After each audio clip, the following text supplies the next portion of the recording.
Hello. Hello. Hello. I'm Jim Conroy, the Director of Parks and Recreation for the town of Marana. I'm delighted to be here with my good friend and bike riding partner of many years, Dr. Marvin Slepian, cardiologist from the University of Arizona Medical Center.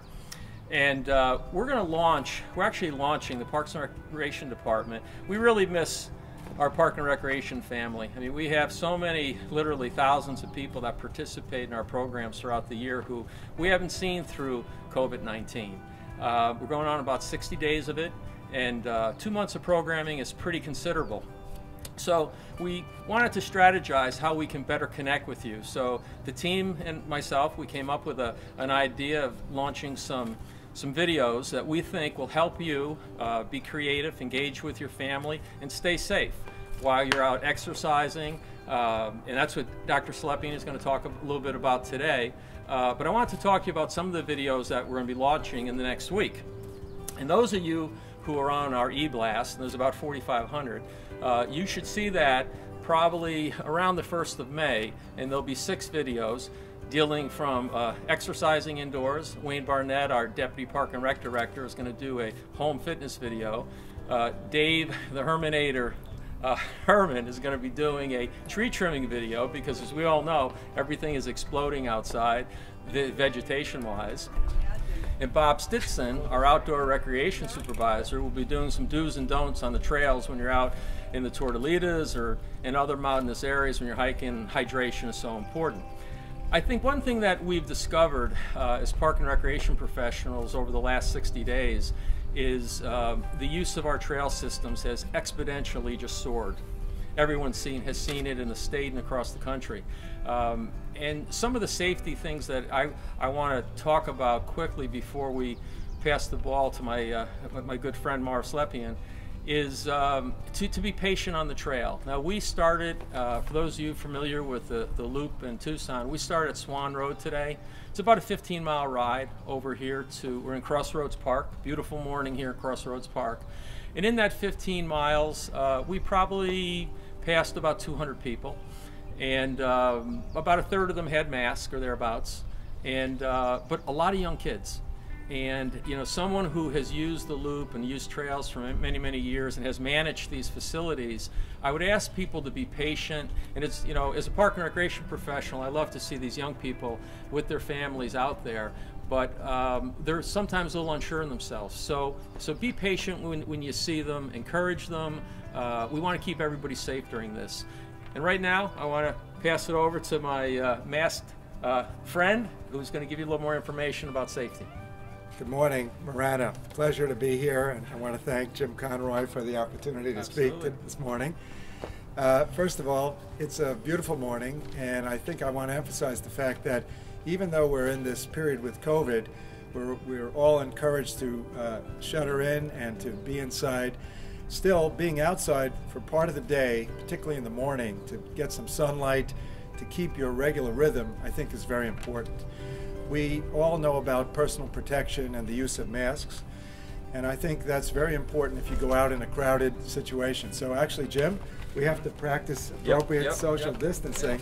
So I'm just going to slide a little bit over here to do this. And certainly, the community's been very creative in building a whole range of masks. We've got this. I've got my U of A mask. I'm a Regents professor. Jimmy is wearing a kerchief, which is another creative opportunity. So there are many things that you could use in your own armamentarium to feel comfortable about doing this, not wearing some kind of unusual garment. It's important to exercise. The reality is that exercise keeps your body fit. Exercise drives your immune system. So today, when we're so conscious about being immunocompetent and trying to boost our immune system, exercise is very important. It's been very clearly shown in studies that if you stay active and you have a good endurance, that will also be an immune boost. But we have to do exercise in a safe way today in being conscious of the issues of distancing, etc. So we like to cycle.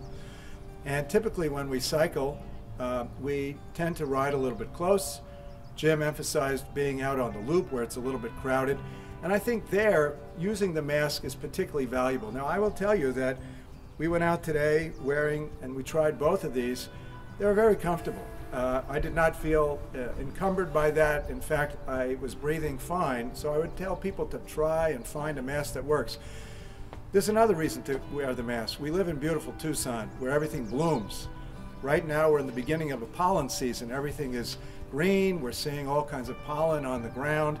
Well, many of us have either subclinical or clinical airway reactivity, a little bit of sense of congestion when you go out. What you don't want to do during this time is kind of heighten that when we're all a little bit at risk from spread from coronavirus. You want to keep your lungs healthy and intact, so just wearing this from the perspective of reducing dust and reducing exposure is not a bad thing, particularly at this time of the year anyway. I actually felt that I was breathing very well by wearing this, and I thought, wow, because my glasses were getting coated with pollen, whereas my mask felt good and my breathing was probably better than even normal wearing the mask. Now, many of us, when we cycle, we tend to ride tight. We tend to slipstream or draft, as we call it, behind riding in what we call a peloton or an echelon. That's where we really are riding very close. And there, if you're breathing, if you're sneezing, coughing, or anything, you're going to get a blast back. So it's kind of smart to wear the mask from that perspective anyway. Just while I have the opportunity to talk about these things, you have to understand the value of these kind of personal protective things. Some people are wearing face shields. Some people are wearing these.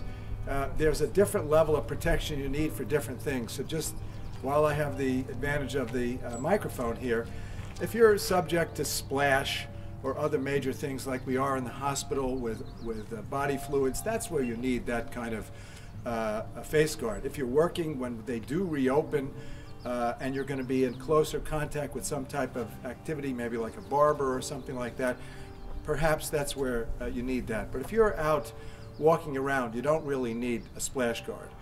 On the other hand, the mask is fine. The beauty of these, you can wash them. You can insert additional things. Some people have been very creative by putting in coffee filters inside, giving you a little extra protection. But again, it really depends upon the intensity of the environment that you're in, if you're working closely with people. I'd say that if you're out in the community, like it is here today, where there's nobody around, you really don't need the mask for that moment. But if you're going to be on the loop where you're going to encounter people, so I have the mask off and I feel safe right now. But if I'm going to be on the loop encountering people riding by, I'm certainly going to wear my mask. So again, I would encourage everybody to be out a bit during the day, take advantage of the sun. It gives you that kind of normal diurnal rhythm. Do some exercise, it'll boost your immune system. And another important fact, while I have this sort of public service announcement going here, COVID is a devastating thing, we all agree, and we're hearing it on TV and all of our news feeds. But cardiovascular disease still remains the leading cause of death, period. And I will tell you that it remains unabated.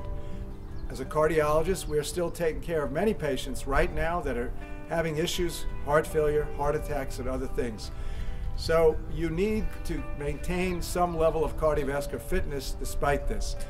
If you're averse to being outside, go up and down the steps in your house, walk around, go in your garage, walk outside in your own perimeter, but do some type of activity. And also maintain some type of flexibility because we tend to all be sitting, watching TV or working in front of a screen. It's important to try to maintain our body environment. We can learn from our astronauts that have been in the space capsule. Even there, in a shuttered environment, they do all these types of activities in the space station. So there are a lot of precedents from which we can learn.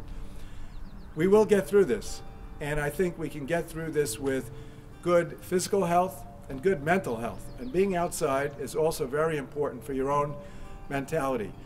If you go outside and do something where you're walking, jogging, biking, or some other activity on the beautiful Parks and Rec loop arrangement you have, it's good for your mental health. You've accomplished something for the day, and then it sets you off to do whatever you're going to do on the inside. So I want to thank Jim and the town of Marana for the opportunity to speak here today. And be safe, be outside, do a little exercise, and of course, since I'm from the U of A, bear down.